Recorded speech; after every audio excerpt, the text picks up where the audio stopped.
पूरे देश में ये इस बात के लिए नाम हो रहा है कि उन्होंने जिस तरह से ऑपरेशन सिंदूर किया था उसी तरह से उन्होंने ऑपरेशन षड्यंत्र कर दिया है। नमस्कार, P3 भारत में एक बार फिर आप सबका स्वागत है। दोस्तों, अभी आपने हाल ही में एक राजनीति में आया हुआ भूचाल देखा। इस भूचाल के पीछे ऐसा लगा था कि कुछ महत्वाकांक्षाएं टकरा रही हैं, लेकिन धीरे धीरे जैसे परतें खुल रही हैं तो ऐसा लगता है कि देश की सरकार को जैसे ऑपरेशन सिंदूर करना पड़ा उसी तरह से उन्हें ऑपरेशन षड्यंत्र करना पड़ा, और वो 4 घंटे में इतना एक्शन हुआ, षड्यंत्र को पर्दाफाश कर दिया गया और षड्यंत्र बिल्कुल विफल कर दिया गया। आइए जानने की कोशिश करते हैं कि किस तरह का षड्यंत्र था। पहले हमारे पूर्व उपराष्ट्रपति जगदीप धनखड़ पहले जिस तरह से कुछ महीनों से व्यवहार कर रहे थे उससे ऐसा लगता था कि कहीं उनकी राजनीतिक महत्वाकांक्षाएं हैं, वो अपने नेतृत्व को संकेत देना चाहते हैं कि उनके सम्मान में कुछ कमी आई हुई है या उनको और प्रोटोकॉल की ज़रूरत है।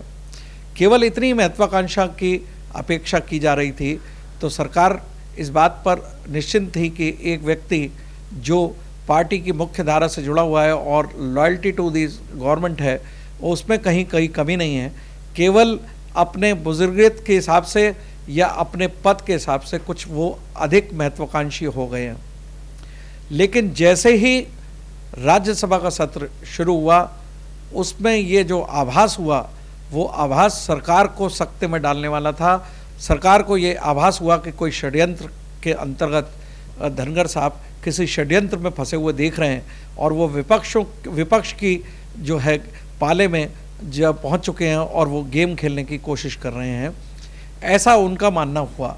इसके पीछे उनके तर्क इस तरह के थे कि जहाँ तक जस्टिस वर्मा के विरुद्ध महाअभियोग का मामला था, सरकार ये चाहती थी कि ये महाअभियोग लोकसभा में प्रस्ताव देकर पारित कराया जाए और इसको राज्यसभा में बाद में देखा जाएगा। लेकिन ये एक ऐसा मामला सामने आया कि जिसमें सरकार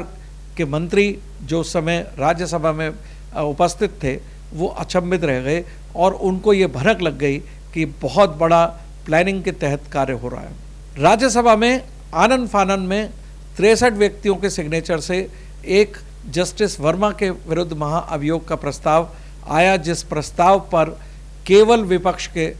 दस्तखत थे, विपक्ष के सांसदों के दस्तखत थे और उस प्रस्ताव को सरकार से बिना बातचीत किए धनखड़ साहब ने स्वीकार करने की कोशिश की। ये एक ऐसी स्थिति थी जिसमें सरकार संवैधानिक संकट में फंस जाती है। प्रस्ताव लाया जाता है विपक्ष की तरफ, जबकि विपक्ष हमेशा जस्टिस वर्मा के साथ खड़ा था। तो ऐसा प्रतीत हुआ कि विपक्ष प्रस्ताव ला रहा है और सरकार को भी उस प्रस्ताव का किस तरह से अवलोकन करना पड़ेगा। ये जबकि सरकार जो है लोकसभा में महाअभियोग लाना चाहती थी, जिससे जांच कमेटी लोकसभा के स्पीकर के द्वारा अपॉइंट की जाती है। ऐसी स्थिति में जब बिजनेस अफेयर्स कमेटी की मीटिंग 11 बजे जब धनखड़ साहब ने संसदीय कार्य मंत्री किरण रिजिजू और राज्यसभा के पदेन सदस्य जेपी नड्डा के साथ की, तो वहाँ पर उन दोनों व्यक्तियों को और अर्जुन मेघवाल भी साथ में थे, उन तीनों व्यक्तियों के सामने जो चर्चा की विषय की बात आई कि प्रस्ताव स्वीकार कर लिया जाएगा और साथ साथ प्रस्ताव मिस्टर यादव जो एक जस्टिस पहले से हैं, शेखर यादव, उनके विरुद्ध भी प्रस्ताव पेंडिंग था, तो वो भी स्वीकार कर लिया जाएगा। जबकि सरकार की ये मंशा थी कि जस्टिस यादव के विरुद्ध अभी महाअभियोग का मामला नहीं बनता है, क्योंकि उन्होंने एक स्पष्टीकरण दे दिया था और साथ साथ अपना पक्ष भी रख दिया था और वो केवल राय की बात थी, जबकि महाअभियोग जस्टिस वर्मा के खिलाफ भ्रष्टाचार के विरुद्ध बनता था। ऐसी स्थिति में अगर ये प्रस्ताव पास हो जाता और जब लोकसभा में बारी आती वोटिंग की, तो शायद विपक्ष सरकार को झटका दे सकता था और ऐसी स्थिति में महाअभियोग का मामला फंस जाता। ये इसमें लगता है कि धनखड़ साहब विपक्ष की जाल में फंस गए और षड्यंत्र का जो आभास हुआ उस पर सरकार ने एकदम एक्शन लिया। आपका ध्यान मैं आकर्षित करना चाहता हूं कि 4:30 बजे जब दूसरी मीटिंग हुई तो उसमें जेपी नड्डा और किरण रिजिजू नहीं पहुंचे और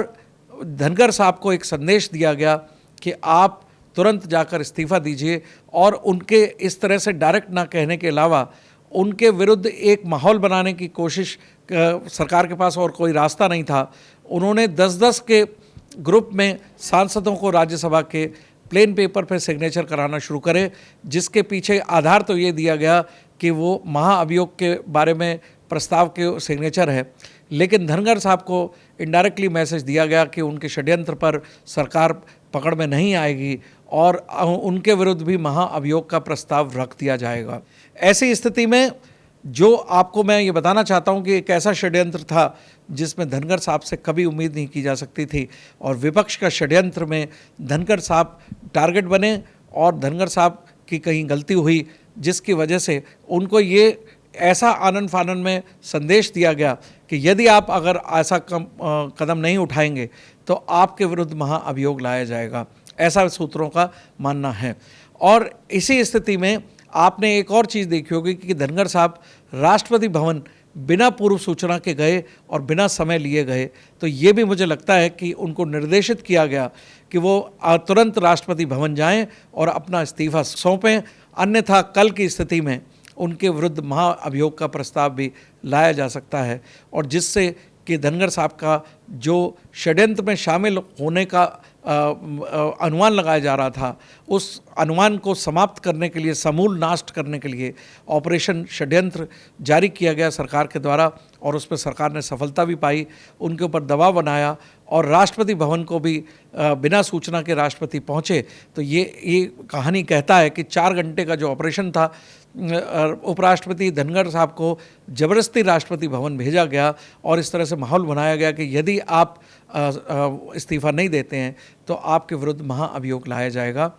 एक और षड्यंत्र का लग रहा था कि वो राजस्थान से कुछ घोषणा करना चाहते थे, वो 2 दिन बाद राजस्थान जा रहे थे, तो ऐसी स्थिति में सरकार संवैधानिक संकट में फंस सकती थी, और निश्चित रूप से विपक्ष का ये षड्यंत्र 100% सफल हो जाता यदि सरकार ऑपरेशन षड्यंत्र 4 घंटे का नहीं करती 21 जुलाई को। तो ऐसे ऑपरेशन को अंजाम देने में प्रधानमंत्री और अमित शाह हमेशा मशहूर रहे हैं कि वो कभी भी इस तरह के दबाव में और ज़्यादा एक्टिव हो जाते हैं, और यही वजह है कि धनगर साहब की इच्छाओं पर पानी फिर गया और विपक्ष की जो षड्यंत्र था, जिस पर कंधे पर बंदूक धनगर साहब के चलाई गई थी, वो बंदूक बिल्कुल फुस साबित हुई और ऑपरेशन षड्यंत्र बिल्कुल नेस्तनाबूद करते हुए सफलतापूर्वक किया गया 4 घंटे के अंदर, और राष्ट्रपति भवन में भी पहुंचाया गया, और राष्ट्रपति भवन ने भी तुरंत उनको मीटिंग का टाइम दिया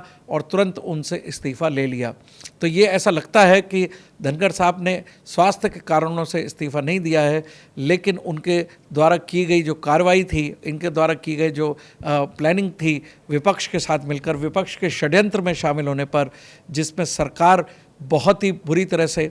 फंस चुकी थी, लेकिन उन्होंने अदम्य साहस का परिचय दिया और 4 घंटे में ऐसी स्थिति ला दी कि धनगर साहब अपने कदमों को पीछे खींचते हुए एकदम नेपथ्य में चले गए। अब धनगर साहब की राजनीति पूर्णतः समाप्ति की ओर है, और अब धनगर साहब अभी तक तो कोई वक्तव्य नहीं है, आने वाले समय पर किस तरह से बयान देते हैं और किस तरह से अपने को खड़ा करने की कोशिश करते हैं, या किस तरह से अपने समर्थन में बात कहते हैं, मुझे नहीं लगता है कि वो अपने समर्थन में कोई ऐसी मजबूत बात कह पाएंगे जिससे कि सरकार को अलग से समझना पड़े। क्योंकि अगर आपने देखा हो तो सरकार के किसी भी मंत्री के द्वारा उनके इस्तीफे पर कोई प्रतिक्रिया भी नहीं दी गई है और कोई भी कमेंट नहीं किया गया है। तो ऐसा लगता है कि सरकार का हर मंत्री और सरकार अपने आप में ये एक तरह से संतोषजनक स्थिति में है कि जो स्थिति उनके सरकार के विरुद्ध लाई जा रही थी विपक्ष के द्वारा षड्यंत्र करके और धनगर साहब के साथ मिलकर, वो उन्होंने नेस्तनाबूद कर दी है। और ऐसे में सरकार